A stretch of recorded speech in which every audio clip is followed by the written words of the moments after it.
El programa Empresarios de Acá es declarado de interés ministerial por el Ministerio de Industria, Energía y Minería. Presenta Claro. ¿Cuáles son las fortalezas y debilidades de las empresas familiares uruguayas?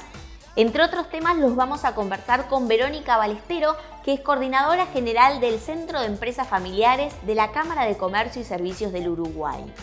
También vamos a hablar sobre la importancia que le da el empresario uruguayo a la marca y a la propiedad intelectual de su empresa. Este va a ser el diálogo con Virginia Servieri, que es directora del estudio Servieri Monsuárez.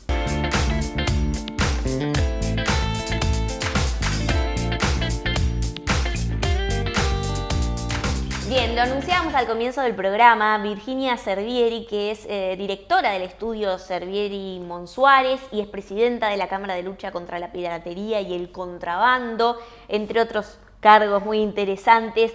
Y allí hablar hoy por hoy de marca, de propiedad intelectual en las empresas, es traer no menor a tema de conversación de cómo están los empresarios hoy, tan conscientes o no, de cuidar su propiedad intelectual y sus marcas.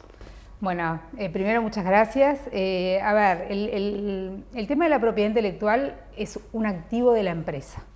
Entonces, lo primero que tiene que saber el empresario, y a veces no está totalmente convencido, cuando inicia un negocio, lo primero que busca es un contador para que le vea el tema de cómo funciona el negocio, dónde lo va a desarrollar y cómo lo va a desarrollar.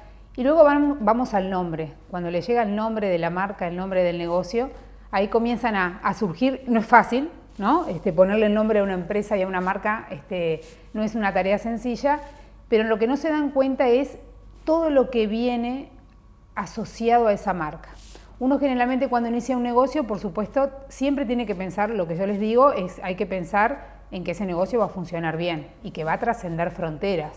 Y entonces la marca o el nombre del negocio es lo que me va a representar, es la función de garantía. Cuando yo veo una marca en un supermercado, en un producto, yo sé toda la empresa que hay atrás, sé la garantía, por eso sé que un producto vale más y un producto vale menos. Los empresarios, a nivel mundial, la marca es uno de los activos más grandes de una empresa. A nivel local, generalmente cuando vienen, tenemos muchos casos de empresarios que llegan con el problema, que desarrollaron el producto, que desarrollaron la marca, que lo están vendiendo, que lo están exportando y que les surgen oposiciones o que les surgen problemas y que tienen que cambiarlo. Eso conlleva, una cantidad de cosas, ¿no? O sea, más allá de que ya uno se hizo conocido por un nombre, lo tiene que cambiar, y económicamente volver a empezar. ¿Qué tipo de problemas se presentan allí, por ejemplo, que podrían haberse previsto, ¿no?, en el momento de la génesis del negocio? Bueno, primero cuando uno elige el nombre o marca, puede coincidir o no, o sea, uno puede tener el nombre de un establecimiento es determinado y adentro del establecimiento puedo vender productos con el mismo nombre, con diferente marca. Sea cual sea el caso, lo primero es, en el Uruguay, las marcas se registran en el Ministerio de Industria, en la Dirección Nacional de la Propiedad Industrial, y allí es donde están todas las marcas registradas. Lo primero que uno tiene que hacer, cuando tiene el nombre y cuando trabaja con la agencia de comunicación y de marketing, es hacer una búsqueda. Entonces lo que se hace es una búsqueda de esa marca, de ese nombre, para saber si está registrado o no. Si está registrado, no lo voy a poder usar. Y en el caso de que hubiera algo similar, hay que tratar de buscar la forma de que ese nombre, de alguna forma pueda ser registrado y no viole derechos de un tercero. ¿Cómo está Uruguay en términos del mercado de empresas en Uruguay y, asimismo, en paralelo el mercado, ¿no?, de todas esas atribuciones en cuanto a propiedad intelectual y demás? ¿Se corresponden? ¿Hay responsabilidad en ese aspecto? Bueno, cada vez más sí hay un poco de responsabilidad, no lo que yo creo que debería haber, sobre todo por este mundo del avance de las redes sociales e de Internet. Hoy por hoy muchos negocios se inician en las redes sociales. Y ese negocio se inicia ¿cómo? Creando una página de Instagram. Y elijo el nombre y le pongo el nombre, como está libre, lo uso, y entonces empiezan por el uso en vez de empezar por el registro o por la posibilidad de registro. Entonces, todo lo que son empresarios jóvenes, sobre todo, es muy importante que tengan en cuenta esto porque después les perjudica el negocio. ¿Cómo está Uruguay con respecto quizás a otros países de la región, ¿no? en estos términos, ¿no? de valorizar lo que es la propiedad intelectual antes de empezar un negocio? Es bastante, hay países por supuesto como Estados Unidos y Europa sobre todo, donde siempre primero está la marca y después el negocio, pero yo creo que eso va de la mano también de la eficiencia y del mercado. Por ejemplo, en Europa, hoy por hoy se registran las colecciones de ropa. Entonces, bueno, yo saco una colección de verano, yo la registro y en pocos meses me la conceden. Entonces yo ya sé que puedo lanzar esa colección sabiendo que tengo el registro. Ahora, si yo vengo a un país de Latinoamérica donde para registrar algo me va a llevar mucho tiempo, efectivamente me desanima ese registro porque si tengo que esperar a que esté concedida para empezar a usarlo, muchas veces hay un desánimo del empresario. Ahora, se pueden hacer muchas cosas, no necesariamente tengo que esperar a tener el registro concedido, el uso de la marca ya me da derecho, lo que sí tengo que ser muy prolijo con ese uso, que si yo mañana me tengo que oponer o yo mañana tengo que hacer valer ese uso, decir, bueno, mira, acá tengo una foto, el día que abrí, tengo prueba, tengo un documento, tengo una prueba de que yo dibujé un determinado diseño. Entonces, en eso sí hay que ser muy prolijo y eso a veces no sucede. Y en Uruguay, en términos, por ejemplo, de la asignación, ¿no? de esa marca, de hacer efectivo ese trámite, ¿estamos con ciertas demoras, burocráticas? Bueno, siempre hay un periodo que es obligatorio y es entre que uno presenta la marca se publica para que se haga notoria y conocida entre terceros, para que cualquier tercero que tenga un derecho pueda oponerse, pueda decir, no, me opongo a ese registro o esa marca es mía o lo que fuera. Generalmente ese es un plazo de 60 días. Y después la marca, si no tiene ningún traspié, si no hay nadie que se oponga, la marca se concede en un plazo de 6 meses, de 7. Ahora estamos, la verdad que las marcas se están concediendo bastante rápido, así que ese no sería un problema. Bien. Allí, Virginia, no menor es todo lo que trae quizás los litigios, ¿no? comunes por asuntos, ¿no? que allí mencionaba, por ejemplo, en términos de que alguien reconozca que es su marca o que es su nombre o que es su eslogan. ¿Cuáles son los más comunes aquí en Uruguay entre empresas locales? Lo más común son aquellos que registran o intentan usar marcas que están registradas en el mundo y que acá no están, y entonces llegan a Uruguay, la registran como propia, y por supuesto luego llega la empresa.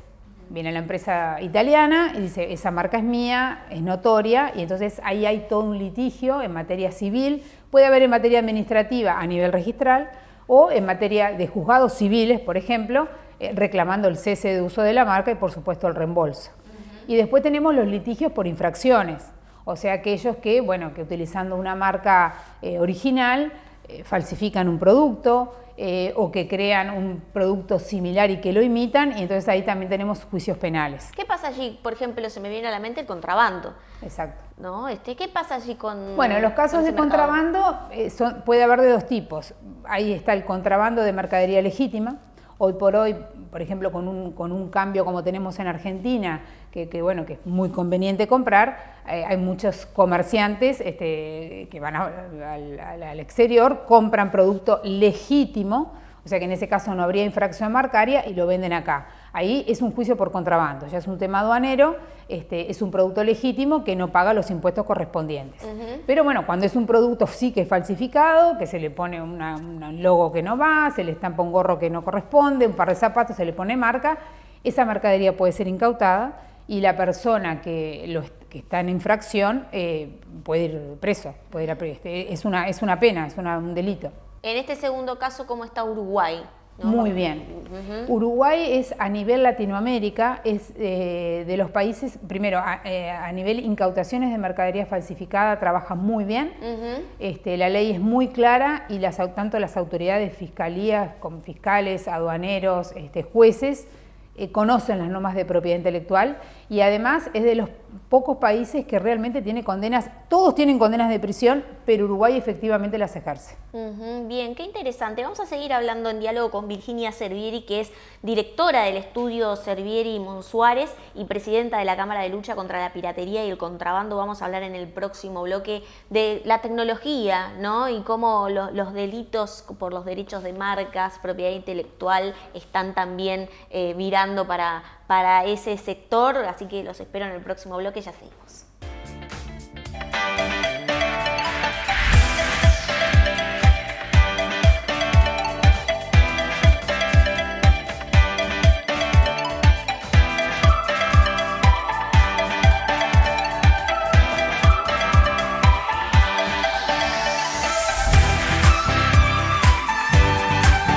Betel, única cadena de centros de estética y spa del Uruguay.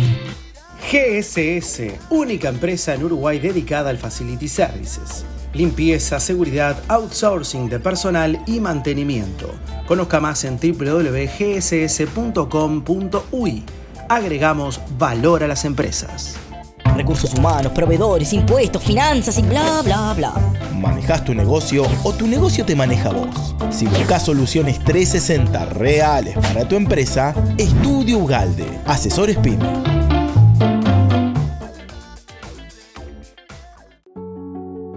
Desde los orígenes de Mazars, nuestro compromiso y atención es lo que siempre nos ha caracterizado. Es lo que nos distingue, lo que nos hace destacar. Mazars.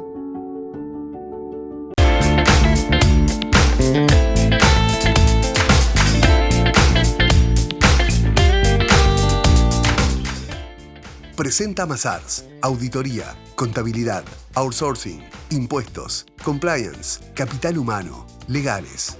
www.mazars.com.uy. Segundo bloque de empresarios. De acá estamos en diálogo con Virginia Servieri, que es socia directora del estudio Servieri Monsuárez y presidenta de la Cámara de Lucha contra la Piratería y el Contrabando. Y allí, no menor, bueno, recientemente se realizó en Uruguay, aquí en nuestro país, el Summit de Propiedad Intelectual organizado por la Latin American Anti-Piracy Intellectual Property Consulting. Y se habló de las telecomunicaciones, ¿no? De los desafíos, las amenazas para el sector empresarial que está involucrado allí, ¿no? Y en ese sentido, ¿cómo está Uruguay, ¿no? Respecto a la piratería, por ejemplo, de contenidos, de transmisiones ilegales, un poco lo que también preocupa a la industria? Bueno, también estamos siempre dentro del paraguas de la propiedad intelectual, o sea, cualquier creación audiovisual o de medios implica un autor, una empresa, alguien que invirtió una suma de dinero para desarrollar un producto que tienen derecho a ser protegido y que es también un activo. En Uruguay también, por supuesto, ya no basados en la ley de marca, sino basados en la ley de derechos de autor, cualquier persona que transmita de manera ilegal una obra audiovisual, por ejemplo, un partido de fútbol sin una licencia o cualquier tipo de medio, también puede ser condenado, también tiene penas de prisión, también hay sanciones civiles y bueno, y Uruguay está bastante avanzado en ese sentido en Latinoamérica. Nosotros acá en Uruguay tuvimos casos muy conocidos como fue el de Roja Directa o como fue el caso de Pelispedia, que era un sitio que completamente legal, el usuario podía venir y descargar películas y pagaba algo mensual pensando que era algo legal cuando en realidad no lo era, y bueno, los dueños fueron efectivamente a prisión durante 3 años. Así que en ese sentido Uruguay está también muy bien, está bastante a la vanguardia en lo que es el combate a la piratería de señales. Y allí entra a jugar la ciberseguridad, ¿no? Dentro de estos temas, ¿no? ¿Cuáles son las preocupaciones de los empresarios, ciberseguridad y piratería? Bueno, acá está, la piratería de señales está muy unida al lavado de activos, porque atrás o sea, nada es gratis. Por supuesto que tal vez una película pirata es más barata que alquilar una película o los derechos de una película original, aunque hoy por hoy, con todas las plataformas que hay, es un mito. La gente cree que todavía es más barato consumir pirata cuando en realidad no lo es. Y ese es un mito que el consumidor lo tiene que aprender inmediatamente. Pero claro, atrás de todo eso hay siempre alguna tarjeta de crédito, siempre hay datos personales. Con lo cual la ganancia no solamente está en reproducir ilegalmente un audio, sino el hacerse de esa información. Y bueno, esta gente, por ejemplo, el caso de Pelispedia, fueron condenados también por el lavado de activos porque se utilizaban tarjetas de crédito que no eran uruguayas, había cuentas bancarias en diferentes partes del mundo, así que bueno, es un tema aún más grave de lo que a uno le parece cuando está consumiendo producto pirata. Bien, clarísimo, Virginia. Bueno, muchas gracias por estos minutos aquí en Empresarios de Acá. Virginia tiene una vasta trayectoria, es directora del estudio Cerveri Monsuárez, es presidenta de la Cámara de Lucha contra la Piratería y el Contrabando y tiene muchísimos cargos más que los fuimos conociendo durante el programa. Y avisarle a Virginia que el programa registrado, la idea, el eslogan, Empresarios de Acá, hasta la conductora está registrada. Totalmente. Derechos de propiedad intelectual total. Si tengo algún inconveniente, Virginia, acá la vamos sabemos. A llamar. Bueno, muy amable por estar aquí, nos reencontramos en otra oportunidad. Muchísimas gracias.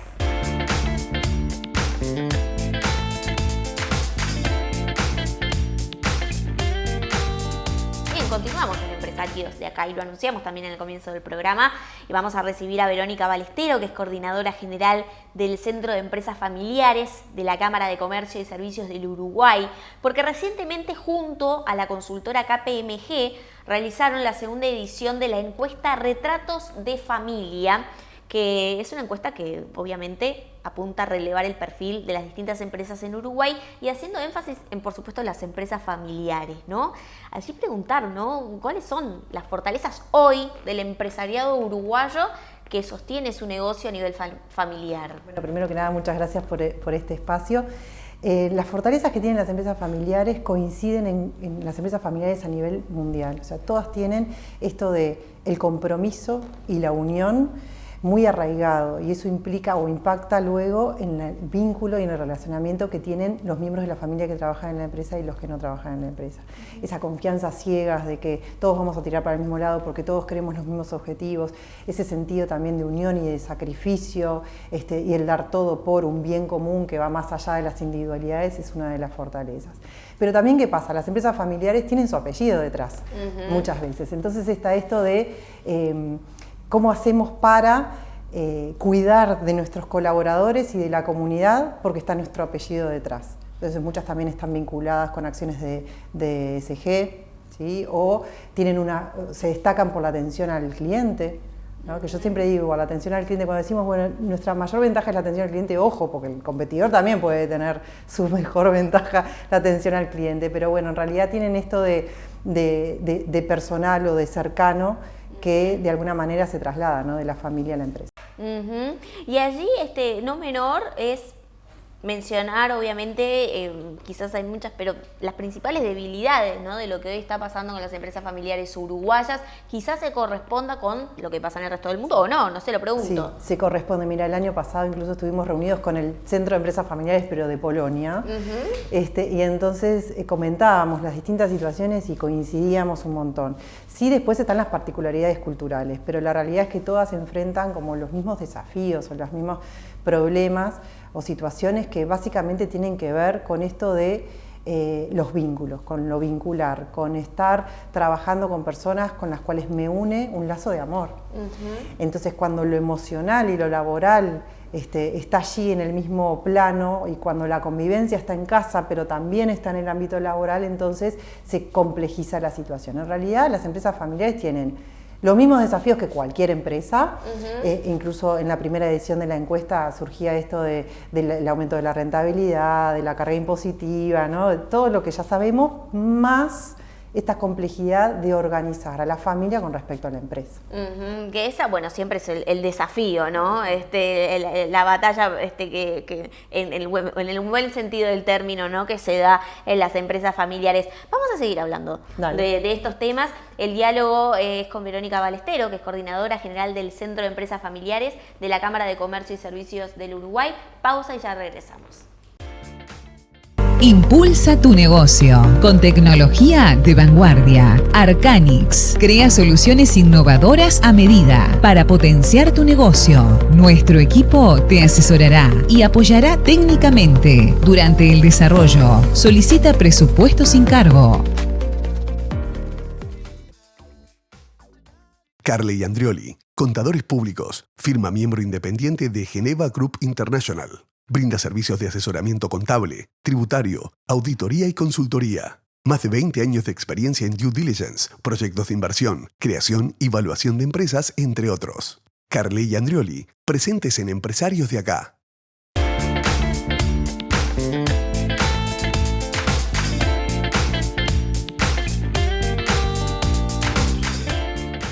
Carley Andrioli, presentes en Empresarios de Acá. Tercer y último bloque de Empresarios de Acá. Como siempre, agradecemos a Samsung, la marca que me acompaña como siempre con toda mi tecnología y también la tecnología del programa. Estamos en diálogo con Verónica Balestero, que es coordinadora general del Centro de Empresas Familiares de la Cámara de Comercio y Servicios del Uruguay.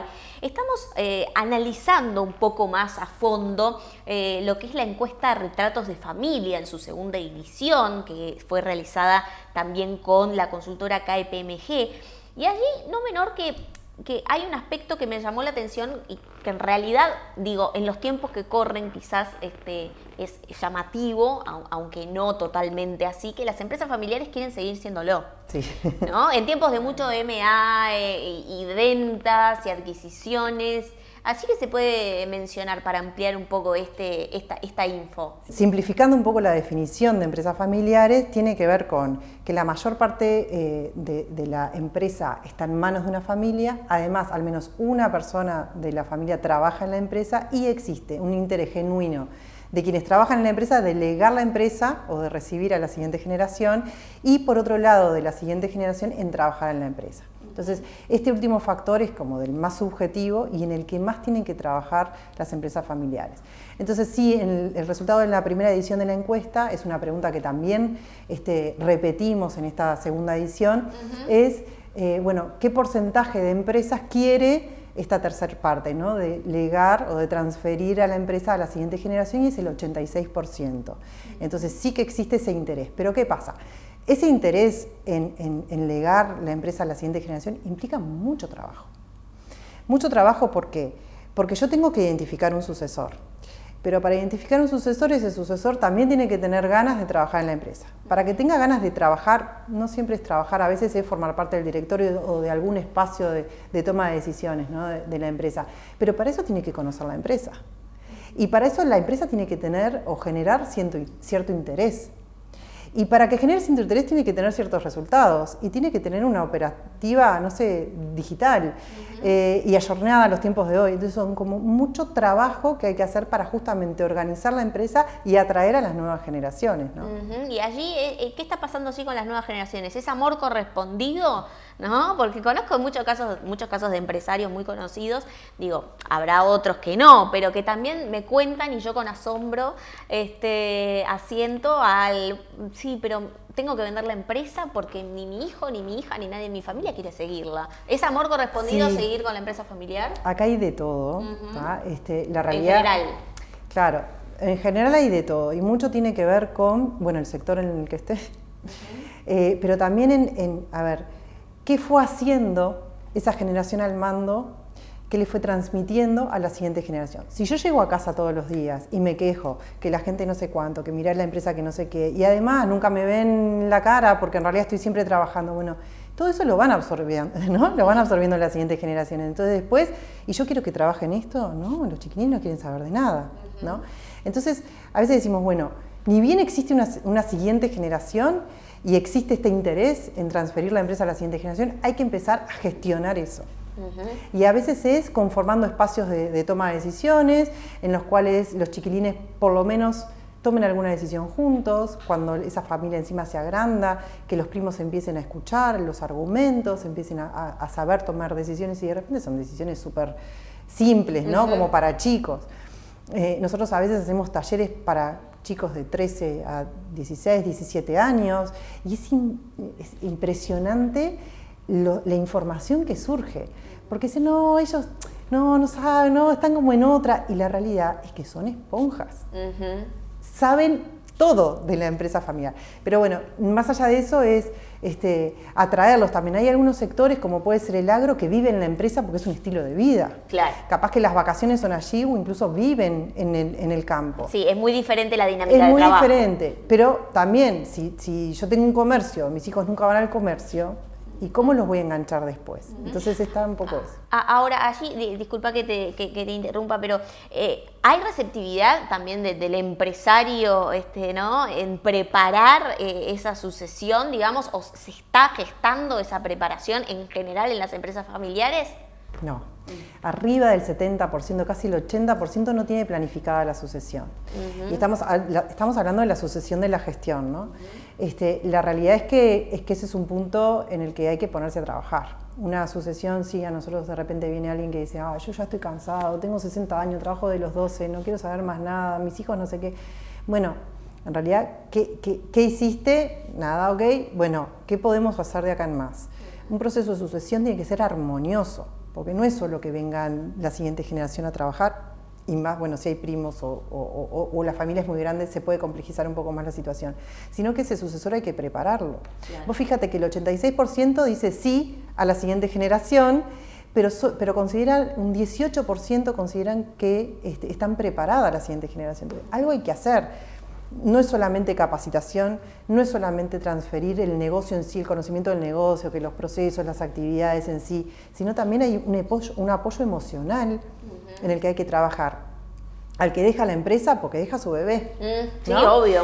Y al que toma las riendas y porque tiene una mochila, ¿no? Esto de, bueno, ¿qué decisión voy a tomar para mantener el éxito de la empresa cuando de alguna manera puede ser sustento de una o de varias familias? Y además la carga emocional. Y bueno, lo hizo mi padre, mi abuelo, ¿no? Exacto. Todo allí. Allí hay cambios que quizás podrían beneficiar a las empresas familiares uruguayas hoy, ¿no? Podría ser uno, ¿no? Empezar a profesionalizar ese pensamiento de preparar las generaciones. ¿Hay alguna otra allí? Mira, hay una herramienta que es súper poderosa para las empresas familiares que se llama protocolo familiar o acuerdo familiar. ¿Esto qué es? Esto es un conjunto de normas que organizan a la empresa con respecto a la familia o a la familia con respecto a la empresa. Pero por decirte un ejemplo de su contenido.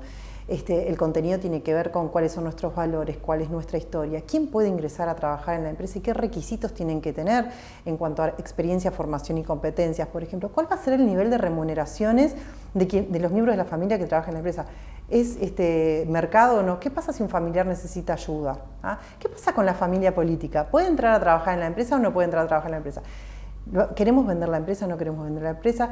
¿Qué fondos tenemos que crear antes de repartir utilidades, etcétera, etcétera, ¿no? ¿Y qué pasa? Cuando sucede, o sea, la forma de realizar ese acuerdo es con instancias de intercambio y participativo. Entonces muchas veces se ponen sobre la mesa temas que nunca se abordaron, pero no porque haya problema, capaz que algunos sí, pero otros que ni se les ocurrió, porque es muy difícil en esta relación de confianza dejar todo por escrito. No, pero si es mi hermano, ¿qué voy a dejar por escrito? Pero mira, nosotros decimos, cuanto más confianza hay, más por escrito todo. Y al principio va a estar rarísimo, ¿no? Va a estar hasta que nos vamos a reír, nos vamos a sentir incómodos. Y después es una forma de poder prevenir problemas y es una forma de cuidar los lazos de amor, justamente que te decía al principio, ¿no? Eso está faltando en las empresas en general uruguayas, familiares. Sí, arriba del 90% no tienen su protocolo familiar hecho y bueno, en otros países incluso los bancos lo exigen, ¿no? Ante solicitudes de créditos, de préstamos, el banco exige, cuando es empresa familiar, tener el acuerdo familiar. Pero ojo, para tener el acuerdo familiar, la familia tiene que estar de acuerdo. Es decir, la familia tiene que participar y los acuerdos se tienen que llegar por consenso, ¿no? Y obviamente que haya un facilitador, digamos, que pueda mediar, que pueda traer los temas que resultan difíciles, porque el tema ahí es que hay conversaciones que son difíciles, claro, y no todos sabemos abordarlas, bueno, pero forma parte de este ejercicio de poder llevarse también como en casa en la empresa también. Vamos a seguir atentos a todo lo que pasa en las empresas uruguayas, en las empresas familiares, que son, bueno, el 80%, del ecosistema empresarial en nuestro país. El diálogo ha sido con Verónica Balestero, que es coordinadora general del Centro de Empresas Familiares de la Cámara de Comercio y Servicios del Uruguay. Así que te esperamos en otra oportunidad porque hay ¿Cómo no? mucha tela para cortar. Seguro. Y vamos a seguir atentos. Muchas gracias. La contratapa de hoy es presentada por GSS Facility Services, soluciones de gestión en servicios complementarios para empresas. En el programa de hoy vimos cómo las empresas familiares de nuestro país pretenden seguir siéndolo.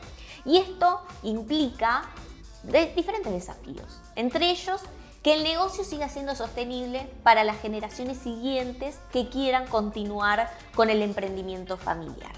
A su vez vimos cómo Uruguay y puntualmente los empresarios uruguayos están a la vanguardia de proteger sus marcas y la propiedad intelectual de sus empresas.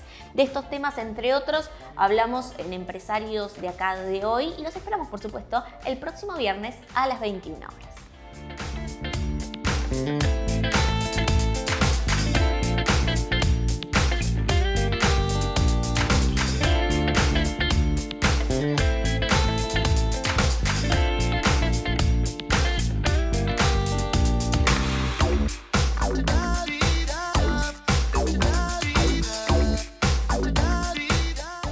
Presentó Claro,